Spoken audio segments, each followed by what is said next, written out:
ભાવનગર જિલ્લામાં રહેતા આ યુવા પશુપાલક દેશી ગીર ગાયનું ઘી તેમજ દૂધનું વેચાણ કરી મહિને સારી એવી આવક મેળવી રહ્યા છે। ભાવનગર સહિત સમગ્ર સૌરાષ્ટ્ર તેમજ ગુજરાત રાજ્યમાં પશુપાલનનો વ્યવસાય દિવસે ને દિવસે વ્યાપક બની રહ્યો છે। લોકો પશુપાલન થકી સારી એવી આવક મેળવી રહ્યા છે તેમજ પશુપાલન વિભાગ દ્વારા પણ અનેક સહાય તેમજ યોજનાઓ અમલમાં મૂકવામાં આવી છે। ખાસ તો પશુપાલન દરમિયાન શ્રેષ્ઠ નસલની ગાય અથવા તો ભેંસ હોય તો તેનું સારું દૂધ ઉત્પાદન થતું હોવાથી પશુપાલકોને તેનો ફાયદો થતો હોય છે। ભાવનગર જિલ્લાના વલભીપુર તાલુકાના માલપરા ગામે રહેતા આ યુવા પશુપાલક જેઓએ 12 ધોરણ સુધીનો અભ્યાસ કર્યો છે અને છેલ્લા 3 થી 4 વર્ષથી પોતે પશુપાલન સાથે સંકળાયેલા છે। હાલ તેઓ પાસે દેશી ગીર નસલની એક ગાય રહેલી છે જેના દૂધ તેમજ ઘીનું વેચાણ કરી તેઓ મહિને સારી એવી આવક મેળવી રહ્યા છે।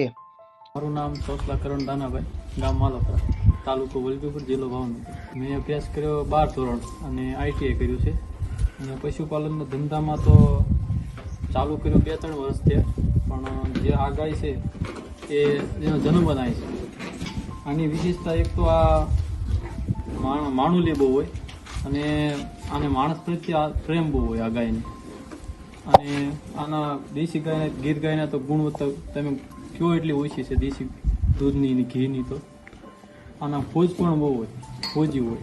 દૂધનું દિવસનું માનો 15 થી 16 લીટર દૂધ દિવસ દરમિયાન એક તો સવારમાં અને ખાણ દેવું દોતા ટાઈમ, પછી નીણ અને ખાણમાં મિનરલ મિક્સચર છે, ખાવાનો સોડા, મીઠું એ બધું એમ દેવી છે। પછી લીલો ચારો, સૂકો ચારો સર્વોત્તમ ડેરીમાં, અને વધારે ફેંટ આના ગીર ભેંસ જેવા આવે છે એટલે 45 થી 50 રૂપિયા ભાવ પડે। મહિનાનું 22 થી 25 હજારનું દૂધ થાય છે। થતો છે 10 થી 12 હજાર રૂપિયા, 15 હજાર રૂપિયા એવો ખર્ચ। અને ભાવ છે ઘીનો 2500 થી 3000 સુધી જાય છે મારું ઘી, લંડન સુધી ગયું છે ઘી। મારા ગામના અહીંયા રહે છે અને એમની થ્રુ નીકળ્યું હતું મેં, બાકી આ એરિયા એટલા વિસ્તારમાં તો વેચાય છે। યુવા પશુપાલક કરણભાઈના જણાવ્યા મુજબ તેઓ પાસે હાલ અલગ અલગ નસલની ગાયો તેમજ ભેંસો રહેલી છે જેના થકી તેઓ સારી એવી દૂધ ઉત્પાદન મેળવી આવક મેળવી રહ્યા છે, પરંતુ તેની પાસે એક દેશી ગીર નસલની ગાય રહેલી છે। પશુપાલકના જણાવ્યા મુજબ આ ગાય ખૂબ જ શાંત સ્વભાવની હોય છે તેમજ માણસો પ્રત્યે ખૂબ જ પ્રેમ ધરાવતી હોય છે। આ ગાય દરરોજના માટે સવાર સાંજ બંને ટાઈમનું મળી 15 થી 16 લીટર જેટલું દૂધ કરે છે। આ દૂધનું વેચાણ અહીંયા ડેરીમાં જ કરવામાં આવે છે જેના પ્રતિ કિલોએ ભાવ 40 રૂપિયા, 45 રૂપિયા તેમજ 50 રૂપિયાની આસપાસ મળી રહે છે।